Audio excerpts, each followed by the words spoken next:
Okay, up to now I've showed you feathers that are marked. But there's a whole nother type of feather that is unmarked that's great for backgrounds and fillers, and it's so nice that you don't have to mark it.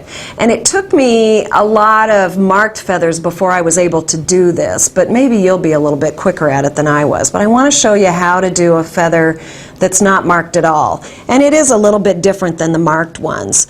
And what I do is I do the whole thing in one swoop, so I'm not stopping and starting again with one entire vein of feathers. I've already started some feathers on here, so you can see how you can snug them up and make them fit into whatever shape you want.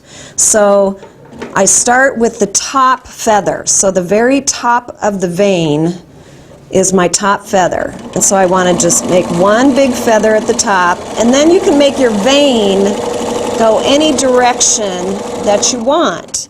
And then once you get to the bottom, then you work your way back up your vein. Because it's not marked, you kind of need your vein first to have a place to aim at. So it gives you a stopping point and a place to always come back to. And these feathers look beautiful even if they're not all exactly identical, the same size, shape. They're still just as pretty. And you can just snug them up together and make them fit any shape that you choose. And you do it exactly the same way by backing up on the same line of stitching on every other feather, just like when they were marked. But you're not limited by the line. You can go wherever you want. And see how I can make them just snug up against these other feathers that are already out here.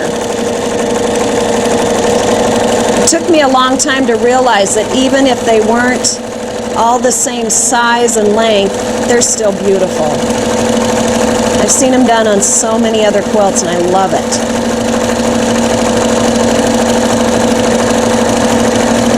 And I'm just going to make them snug up to what's already there. There's my top one. Come up and it just fills that space in perfectly. And you know, sometimes I have to say, the top one that I make first doesn't always end up being the top one. Sometimes I need to go a little bit further. That's okay too. There are no rules. So this is just a sample one, and I really want to show you one that is from my book that I used feathers in the entire background so you can really see what they look like on a finished piece.